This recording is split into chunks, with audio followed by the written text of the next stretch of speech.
Olá, queridos alunos, bem-vindo ao Descomplicando Direito Civil, seu canal descomplicado de Direito Civil aqui no YouTube. Bom, turma, na aula de hoje vamos aprender um pouco mais acerca do tema sujeitos de direitos sem personalidade, correto? Vamos lá, tema da aula de hoje, sujeitos de direitos sem personalidade. Turma, no direito brasileiro, há certos entes, certos organismos abstratos que, considerados em seu conjunto, recebem, em alguns casos, o tratamento dado às pessoas, embora não o sejam, correto? Dando sequência. Para essas entidades, a doutrina formulou, ao longo dos anos, várias teses, embora a maioria não retratasse com fidelidade a verdadeira natureza desses entes. Bom, dando sequência, a melhor tese para ir solucionar, os conflitos, foi a seguinte tese: sujeitos de direitos sem personalidade. Ela faz a distinção entre pessoas e sujeitos de direitos. Nesse sentido, vale citar o famoso bordão: toda pessoa é sujeito de direitos, mas nem todo sujeito de direitos é pessoa. Há casos em que o ordenamento jurídico atribui direitos a entes despidos de personalidade, como o nascituro, a massa falida, a herança jacente, o espólio, entre outros, sem lhe atribuir personalidade, correto? Se atenha a isso. Bom, são, pois, nesse sentido, sujeitos de direitos sem personalidade, porém dotados aí de capacidade de direito, devendo ser devidamente representado no exercício dos atos da vida civil, correto? Olha só, cuidado, turma, há quem use a expressão sujeito de direito despersonalizado ou despersonificado. Não a julgo como a melhor expressão, uma vez, turma, que dá a entender que o dado sujeito de direito detinha personalidade e a perdeu. Não é bem assim. Os sujeitos de direitos sem personalidade, como regra, não são e nunca foram pessoas, correto? Agora irei apresentar algumas noções básicas sobre alguns sujeitos de direitos sem personalidade. Primeiramente, vamos falar do condomínio edilício. Turma, olha só. Por razões de praticidade, de economia de palavras, de esforço, referimos-nos ao condomínio como se fosse corpo autônomo, com personalidade distinta da dos condôminos. Até mesmo o Código lá de Processo Civil cedeu à prática reiterada desse uso, referindo-se ao fato de que o condomínio será representado em juízo pelo síndico, correto? No entanto, o que é condomínio, então? Turma, vamos lá. Condomínio é uma situação jurídica, preste atenção, condomínio é uma situação jurídica em que duas ou mais pessoas detêm os mesmos direitos e deveres de dono sobre uma mesma coisa, a um só tempo, ok? Sendo assim, a pessoa não é condomínio. Preste atenção a isso. Este é situação jurídica, correto? Pessoas são os condôminos. Por razões práticas, reiterou-se no dia a dia dos tribunais o costume de designar aí os condôminos pelo termo genérico condomínio. Olha só, os proprietários e para alguns efeitos aí, também os locatários de unidades autônomas de uma edificação residencial ou comercial, eles terão aí interesses comuns relacionados às áreas comuns, segurança, limpeza, manutenção, entre outros, correto? Olha só, a administração desses interesses é feita por um sujeito de direito não personificado, ou seja, não humano, chamado de condomínio, edilício ou de edificação. Ele está autorizado, o condomínio, a praticar os atos de contratação de empregados, aquisição de material de limpeza, proceder, por exemplo, o rateio das despesas condominiais, entre outros. Além disso, é importante frisar aqui que o condomínio ele pode ser responsabilizado por atos culposos ou dolosos dos empregados, titularizar crédito perante o condômino inadimplente e também ser devedor dos tributos incidentes sobre as áreas comuns e das taxas não discriminadas por unidade, que normalmente são o quê? É o fornecimento de água, o recolhimento de lixo, entre outros, correto? Bom, agora falaremos do espólio. Turma, espólio, prestem atenção. A pessoa física, ao morrer, você ao morrer, por exemplo, deixa de ser sujeito de direito, correto? Não poderá mais, assim, titularizar direitos ou obrigações. Porém, contudo, todavia, alguns dos seus interesses extrapatrimoniais permanecem tutelados como projeção de seus direitos da personalidade. Mas nenhum direito ou obrigação pode ser imputado ao falecido, correto? Nesse sentido, pode haver e geralmente há pendências obrigacionais deixadas, claro, pela pessoa morta. Dívidas que não pagou, por exemplo, turma, créditos que não recebeu, entre outros. Sendo assim, olha só, os bens de seu patrimônio precisam ser administrados até o final da partilha entre sucessores. Esses sucessores podem ser herdeiros ou legatários.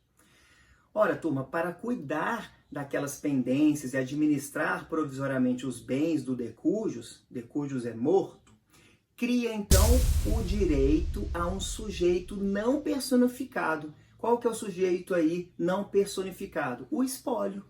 Ou seja, o espólio nesse momento é representado em juízo pelo inventariante, o que quer dizer, na realidade, é que os herdeiros serão representados pelo inventariante.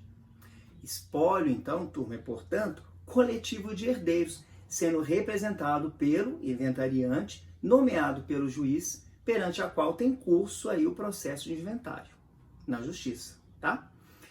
Olha só, se o devedor do falecido resiste a honrar seu compromisso, por exemplo, o espólio tem ação contra ele. Se uma dívida do falecido não foi paga porque contestada a sua existência, não se podendo resolver o incidente no processo do inventário, olha só, por sua complexidade, o espólio poderá ser demandado aí pelo credor. Correto? É isso. Turma, vamos falar agora da massa falida. Massa falida. Vamos entender? Massa falida? Olha só. Quando o exercente aí da atividade empresarial, seja comerciante, industrial, prestador de serviço, etc., aí, não consegue honrar no vencimento as dívidas, pode decretar sua falência pelo juiz, correto? Olha só, na falência, o que vai acontecer? Todos os bens do empresário falido serão arrecadados e posteriormente vendidos em leilão judicial, correto? Os credores só podem ser satisfeitos com o produto da venda desses bens. Isso é importante.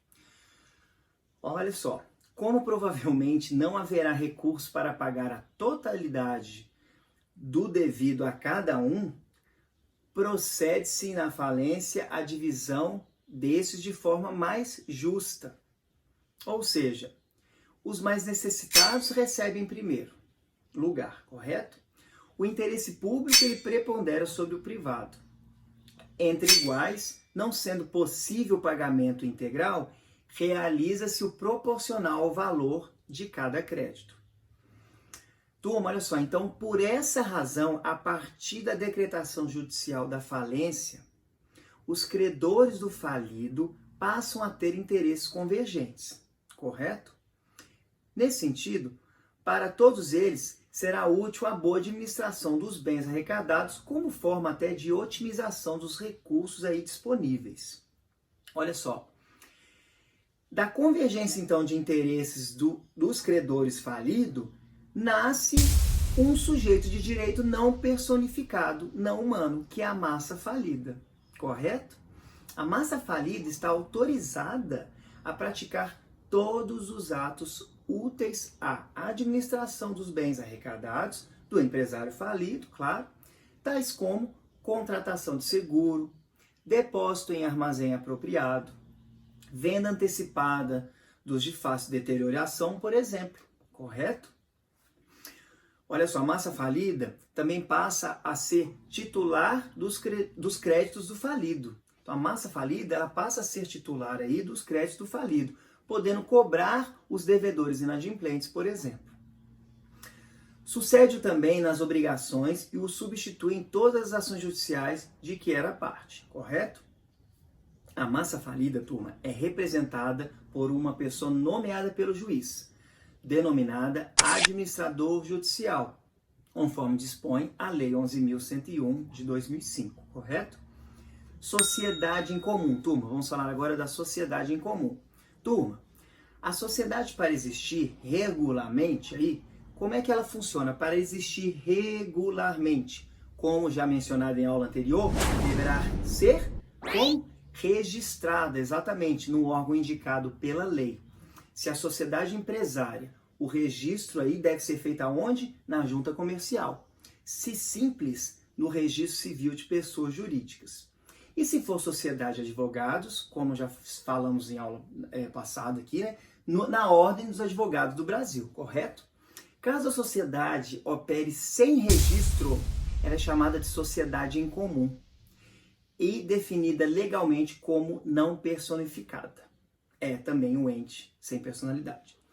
Nascituro, turma, também já falado em aulas anteriores, nascituro é o feto em gestação, aquele que está por nascer. O artigo 2º do Código Civil, ele é claro, né, turma, em adotar a teoria natalista.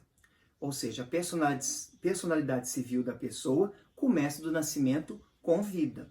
Ou seja, pelo Código Civil, é o nascimento com vida que dá início à personalidade civil.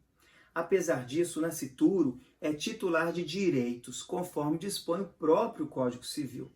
Sendo assim, sujeitos de direito, mas sem personalidade. Correto? Turma, falaremos agora da herança jacente.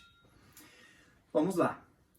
A herança jacente consiste nos haveres e deveres de um morto que aparentemente não tenha deixado sucessores, correto? Diferente aí da herança vacante, que efetivamente sem dono também é sujeito sem personalidade. Os dois são, correto? Vamos lá. Pode acionar e ser acionada, tem que recolher tributos, ou seja, tem direitos e deveres como qualquer sujeito, seja pessoa ou não.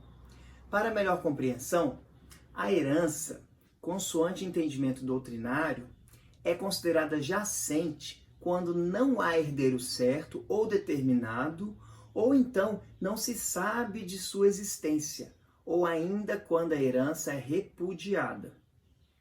Trata-se, pois, de uma fase do processo que antecede a vacância, correto?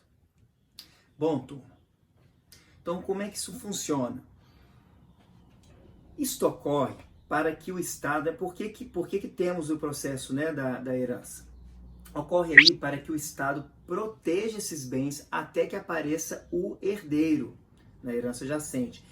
E caso não haja o herdeiro, os bens serão incorporados aos bens públicos. Olha só. Sendo assim, a herança jacente, ela não possui personalidade jurídica. Ela é considerada um ente não personalizado. Correto?